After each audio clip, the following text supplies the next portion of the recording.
Hey guys, welcome to Dota Elementary. My name is MALefic, and today we're going to be looking at GH and how he enables his team to win from the support position. The thing I first want to look at is the draft. First, they have Leshrac, Tree, Alchemist, Sand King, and Crystal Maiden. What really sticks out to me is that they have Alchemist. He is their win condition. Pretty much anytime you have Alchemist, he's the win condition. So GH, to enable that, he has to stack, he has to get bounty runes, and the team has to fight away from Alchemist to make space for him to farm. Second, when I look at the enemy team, I see Lina, Ursa, Slark, and Tiny, all of whom are kill heroes and mid-game fighters.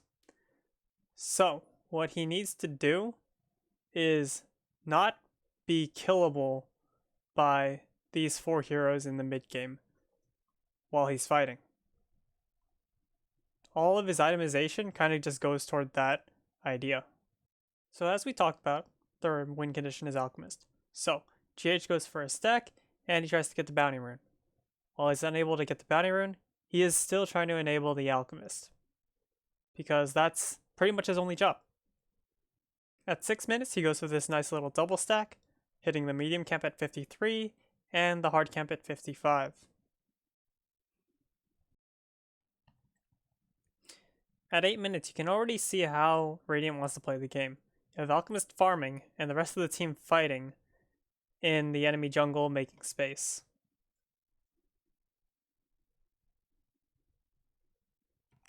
For the past 6 minutes, JJ's team has been fighting away from Alchemist, and when he goes to the top lane, you can kind of see how he decides what item to buy. Right here, he dies, but he barely dies to Tiny's combo. So the first thing he does is he buys another Bracer, which enables him to survive the combo if he gets caught again, because his job is to not be food for the Tiny, Slark, and Lina. So there's one thing I did notice, is that GH's team shows up as 4 every time one of their towers is threatened, because they have Treant and they have Alchemist.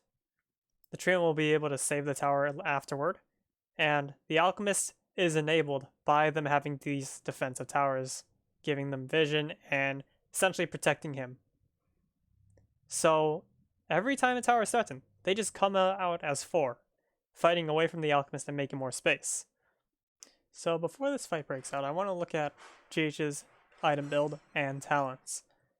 Again, these are all informed by his idea that as long as he doesn't feed, his team is going to win by their Alchemist farming. He has no Grax, 2 Bracers, 250 health talent, and drums, all of which give him good survivable stats, and he's almost at 2000 HP because of it. As you can see in this next clip, he actually survives because of all these health talents. Like, he has an Ursa going on him for the entire fight, and he's able to get away because he has so much health. And the move speed from Drums of Endurance helps him get out as well. So at 25 minutes, I want to look at the net worth. Alchemist is over double the next highest, which is Ursa, and then Leshrac. So this game is pretty much over at this point because no one can kill Alchemist.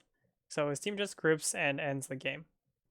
So looking at the draft, I see that GH's team is kind of lacking on disables. And there is 3 important channeled spells to cancel on the enemy team. So it's probably going to fall to GH to cancel those spells, or maybe use Glimpse from Disruptor. So his itemization should be based around canceling Black Hole, Dismember, and Death Ward. The second thing I see is that his team has 3 heroes who kind of have this mid-game timing. When they get for Lifestealer, it would be his Radiance. For Bristleback, it'd probably be his Crimson Guard. And for Visage, it would be his Solar Crest. And when I look at the items, it's the Solar Crest and the Radiance at the same timing. But instead, the Bristleback goes for Vanguard and Hood going toward a Lotus Orb instead. But like I said, they all have this mid-game power spike, and that should be when his team tries to win. So GH ends up first blooding the Juggernaut by chasing him around after the runes. And the first thing he does is he buys boots, because that enables him to do his job in lane, which is to harass the Juggernaut or the Witch Doctor. The boots allow him to get away from the Juggernaut spin, which essentially prevents him from being killed in this lane. So at this point in the game, GH has his Aether Lens and he's building toward a Yules, because these are the items that allow him to do his job of canceling Black Hole and playing the catch hero, because he's one of the only heroes on their team with a stun. So for the next few minutes, GH is just pushing out the mid wave and then hitting the nearby jungle camp when he has some extra time, because he needs to get his items before his team has their Solar Crest, their Radiance, and their Crimson Guard. Though it's actually not going to be a Crimson Guard, it's going to be a Lotus Orb.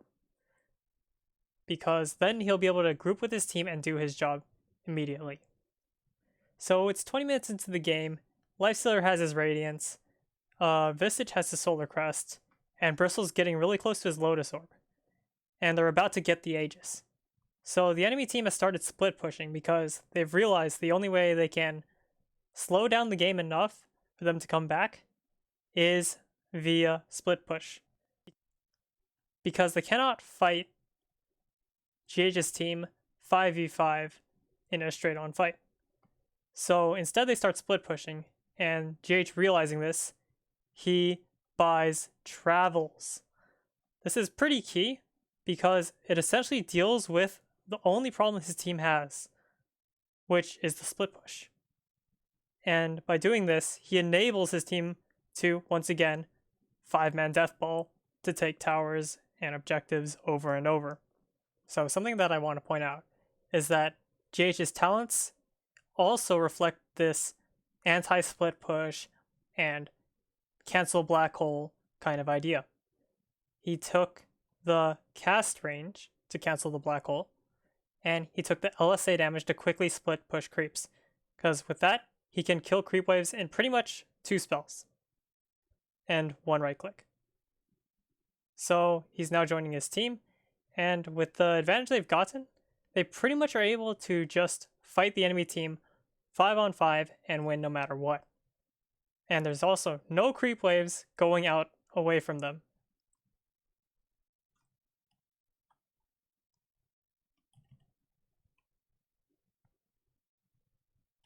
Next, I'll probably be uploading a little bit more than I would normally because TI is occurring right now, and that'll probably give me some good games to watch. I'll see you in the next one.